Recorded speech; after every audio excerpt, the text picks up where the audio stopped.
नमस्कार, साधना न्यूज में स्वागत है आपका। मैं हूं आपके साथ ऋषभ राय। रुक करेंगे खबरों की ओर। मध्य प्रदेश की आर्थिक राजधानी इंदौर रेल सुविधाओं के मामले में बेहद पिछड़ी नजर आती है। इंदौर उज्जैन रेल लाइन का दोहरीकरण हो या इंदौर सनाबद नई ब्रॉड गेज लाइन डालने की बात हो, दोनों ही मामलों में रेलवे की तरफ से कोई सकारात्मक पहल नहीं की जा रही है। संवाददाता ललित शर्मा ने रेलवे यात्री सुविधा सलाहकार सदस्य नागेश नामजोशी से खास बातचीत की।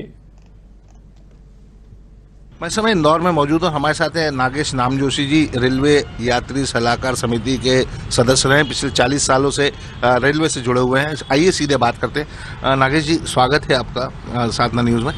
सर, इंदौर को लेकर बात करें तो रेलवे के मामले में इंदौर लगातार पिछड़ता जा रहा है।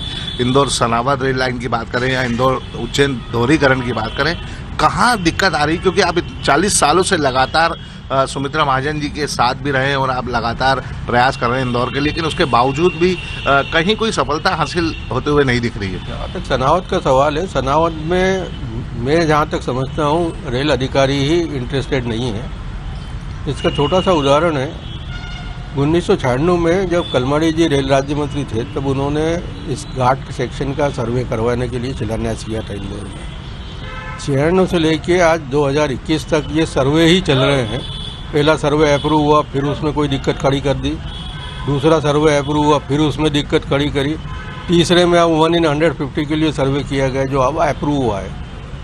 पर इससे नुकसान ये हुआ कि जो लैंड एक्विजिशन का इशू आता है फॉरेस्ट में, वो सामान्य लैंड एक्विजिशन से ज़्यादा तकलीफदायक है, क्योंकि उसमें ठेठ ऑल इंडिया लेवल के सैंक्शंस लाना पड़ते हैं।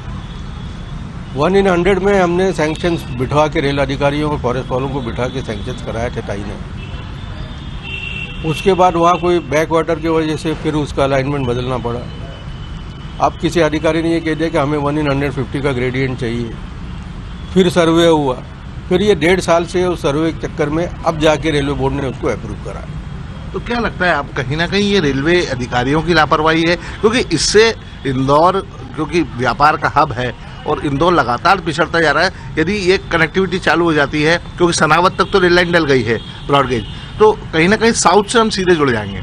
सनावद तक जो रेल लाइन डली है वो रेलवे को डालना इसलिए पड़ी कि एनटीपीसी का प्लांट आ रहा था और एनटीपीसी ने 450 करोड़ रुपए रेलवे को पहले जमा करा दिए थे। इसके वजह से वो सनावद तक लाइन डल गई। जहाँ तक इंदौर सनावद का सवाल है, मैं अब तक तो विश्वास नहीं करता था, पर अब ऐसा लगने लग गया है कि रेल अधिकारी ही इसको बनाने में इंटरेस्ट नहीं ले रहे। बात करें अभी जो ब्रॉडगेज की बात की जा रही है कि वाया सिमरोल ले जा सकते हैं, क्योंकि जो 4 लेन रास्ता निकल रहा है उसी के साथ इसको बना दिया जाए तो शायद कॉस्टिंग कम हो जाए और लैंड एक्विजिशन की बात जो हो रही वो भी कहीं ना कहीं सॉल्व हो जाएगी। हाँ, हमने सुझाव जरूर दिया था, रेलवे को भी दिया था, NHAI को भी दिया था कि महू से सिमरोल तक यदि रेलवे लाइन डल जाती है तो सिमरोल से आगे जो इंदौर इच्छापुर हाईवे जो बन रहा है, 4 लेन बन रहा है, उसमें लैंड एक्वायर हो गई है, टेंडर्स हो गए, तो उसके जो पास में ये लाइन डलती चली जाए पैरेलल उस हाईवे के, तो काफ़ी कुछ कॉस्ट कम की जा सकती है। लैंड एक्विजिशन का झगड़ा खत्म हो जाएगा। और दूसरा, हाईवे में वो टनल्स एलिमिनेट कर रहे हैं तो टनल के कंस्ट्रक्शन से भी बचा जा सकता है। तीसरे में नर्मदा पर कॉमन ब्रिज बने, ऐसा ऊपर रेलवे चले, नीचे से ये निकल जाए, तो उसमें नर्मदा के ब्रिज की कॉस्ट भी कम हो सकती है, पर इसको किसी ने इंटरेस्ट लिया नहीं इसमें। क्या लगता है नामजोशी जी, आप लगातार रेलवे बोर्ड को और रेल मंत्री को लगातार आगाह करते आ रहे हैं, उसके बावजूद भी अनदेखा किया जा रहा है। क्या लगता है आपको, कहीं ना कहीं यहाँ का जो राजनीतिक नेतृत्व है वो कहीं ना कहीं कमजोर दिख रहा है आपको? एक्चुअल राजनीतिक नेतृत्व तो दबाए बनाए हुए हैं, पर यहाँ रेलवे अफसरों की इच्छा शक्ति का अभाव होने की वजह से वो कोई ना कोई नए कारण तकनीकी ऐसे खड़े कर देते हैं जिससे फिर चीज़ें उलझ जाती हैं। ये तो ऐसी कोई चीज़ नहीं थी जिसमें ये काम 50 साल पहले पूरा ना हुआ हो। क्योंकि हम बात करें जम्मू से कटरा तक की लाइन डल चुकी है। कोंकण रेलवे की बात करें, इतना बड़ा जो कोंकण रेलवे है वो समुद्र में उन्होंने डाल दिया, तो यहाँ क्या दिक्कत आनी है? मैं वही कहना चाह रहा हूँ कि ऐसी कोई चीज़ नहीं है जो असंभव सी, जो अंग्रेजों ने उस ज़माने में 147 साल पहले 5 साल में लाइन खड़ी कर दी थी, तो ये तो अब तो ज़्यादा अच्छी कैपेबल मशीनरी है, वर्कफोर्स ज़्यादा है आपके पास, उसके बाद भी इतने सालों से पड़ा रखा है। ताई ने जब ये कहना पड़ा ताई को कि मेरे जीते जी बन जाए तो मेरे को खुशी होगी मंत्री को, क्योंकि ताई को रेल मंत्री के सामने आंसू भी बहाने पड़े, हमने देखा मीडिया वहाँ मौजूद थी, ताई की आंखों में आंसू भी आ गए थे। यही कहना चाह रहा हूँ कि रेल अधिकारियों की इच्छा शक्ति ही नहीं है इनको ये काम पूरा करने की। मैं सतत रूप से रेलवे के chief engineers, chief operating officer constructions, इनसे सतत रूप से संपर्क में रहा। ताई ने कलेक्टर्स के इकट्ठा करके जीएम के साथ मीटिंग कराई लैंड एक्विजिशन की। उसके बाद भी यदि ये चीज़ें नहीं हो रही हों, लैंड एक्विजिशन के प्रॉब्लम्स कलेक्टर्स ने हाथों हाथ पूरे करे। 3-3 महीने में ताई फीडबैक लेती थी हर कलेक्टर से कि लैंड एक्विजिशन के प्रोसीडिंग कहाँ तक बढ़े। इससे ज़्यादा राजनेता और क्या कर सकता है। इंदौर उज्जैन दोहरीकरण की बात करें, कहाँ पिछड़ रहा है? इंदौर उज्जैन दोहरीकरण में वही अधिकारियों की राजनीति आड़े आ गई। एक्चुअल इंदौर देवास के बीच में रेलवे ट्रैक का यूटिलाइजेशन 143% है, रेलवे का ऑफिशियल डॉक्यूमेंट कह रहा है ये। और देवास उज्जैन के बीच में 70 से 80% के बीच में जाता है। शुरुआत में ही हमने ये सजेस्ट करा था कि ये इंदौर से देवास के बीच में पहले काम शुरू करे तो ट्रैफिक ईज हो जाएगा। जो आज कंजेशन देवास इंदौर के बीच में गाड़ियाँ।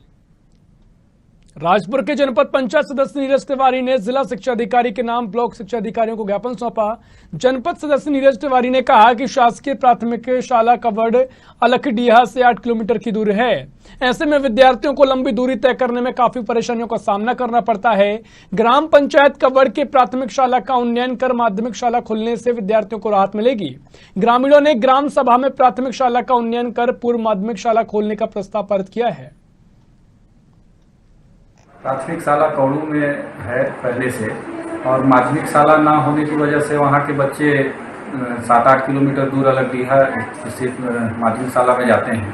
और अभी सरकार द्वारा प्राथमिक शाला उन्नयन करके माध्यमिक शाला बनाने का एक प्रस्ताव लाया गया है।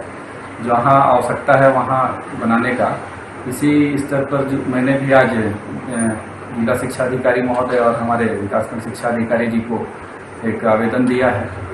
हमारे कौड़ू में माध्यमिक शाला की आवश्यकता है जिससे बच्चे वहीं पढ़ सकें, इसी संबंध में आवेदन देने आया।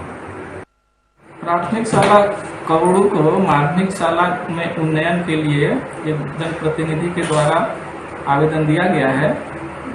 इसमें इसके लिए जो आवश्यक जानकारी है, पोषक शाला, वहाँ की जनसंख्या के साथ प्रपत्र में जानकारी भर करके हम लोग प्रस्ताव जिला शिक्षा अधिकारी को भेज देंगे। उनके माध्यम से शासन के पास चला जाएगा और शासन स्तर से जो है उन्नयन का काम होता है। प्राथमिक शाला कौड़ू में है पहले।